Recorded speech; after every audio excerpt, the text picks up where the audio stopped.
this. Y'all know I don't go live that often. Uh, but I am going to start a question.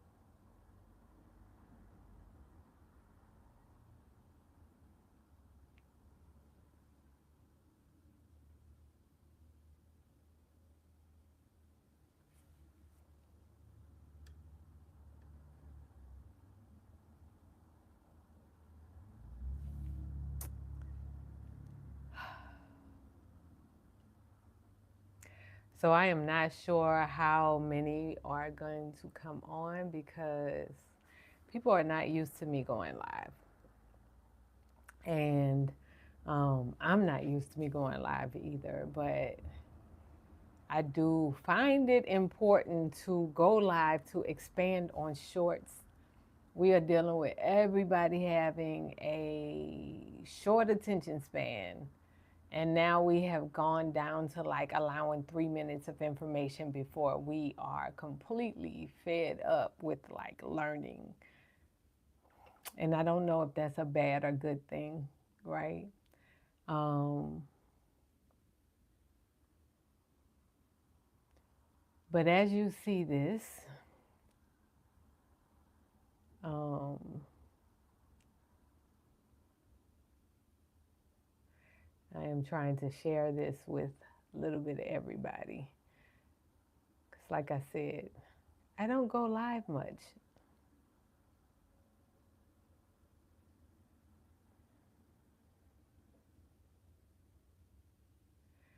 I don't go live much, so I don't know if everybody is going to be able to join in or not. Um, and Pablo Monte, you are the first person on my live. Thank you. Right now, I am talking about imposter syndrome. And I looked this up a while ago and I was like, what is that? Because I had never heard of it. But when I looked it up, it's actually a part of our personality. And at some point, all of us may participate in having or feel like we have imposter syndrome.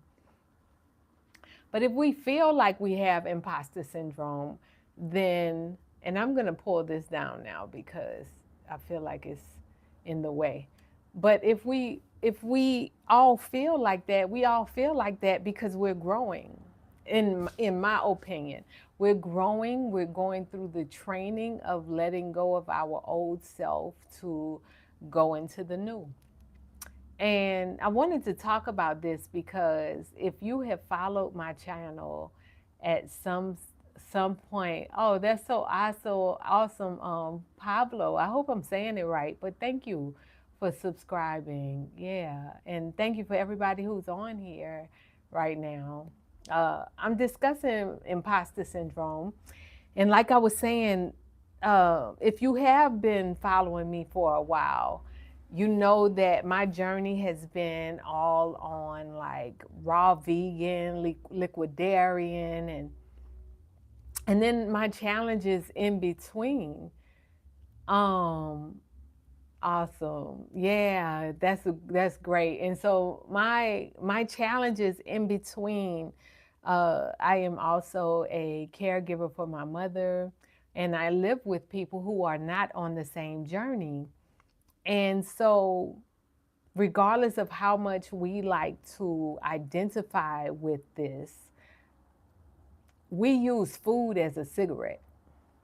You can say what you want, but everybody has a way of dealing and coping with their feelings and emotions.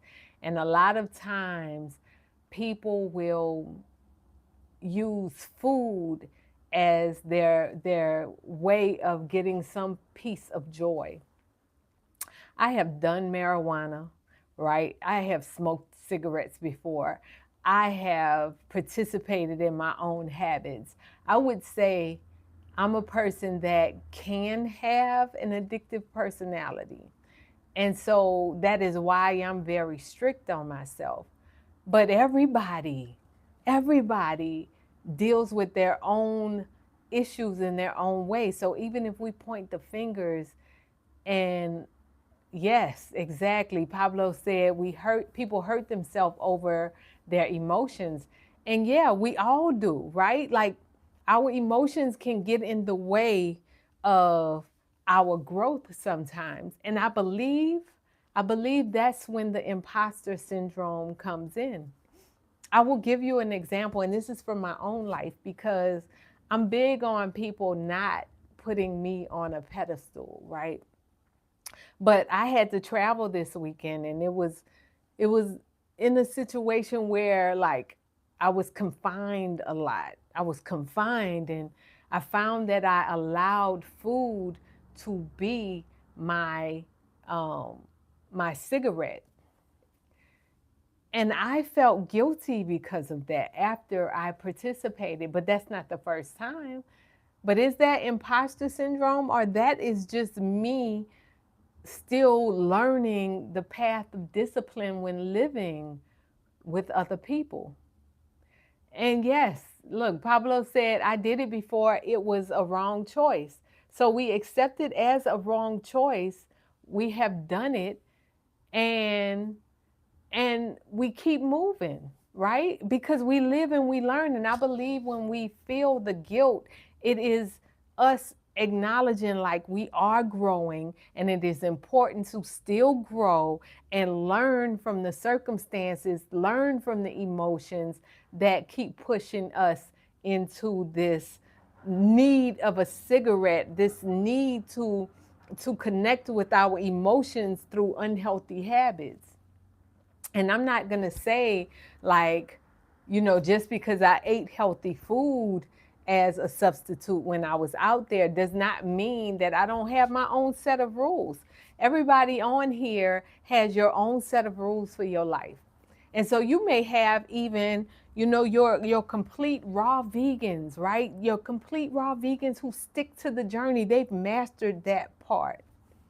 Even them, they still deal with imposter syndrome because on that journey, especially when you are sticking to it and you stick to that part and you master that part, you have everything else in life that you have to master. So at some point, everybody is an imposter. But is that a thing? If that's the case, or is it a shedding of skin like the snakes, like every reptilian or anything that sheds skin? Is it a reincarnation every time that we learn and we grow? Why call it imposter syndrome? And please add your feedback in the comments if you feel what I'm saying. Because at the end of the day, imposter syndrome can't be, if anything, it is a sign that we are growing. It's a sign that we are evolving. It's a sign that life has become bigger. And yeah, but never, if we never, I guess, take the time to acknowledge our patterns in the mistakes of giving into our emotions, then at that point,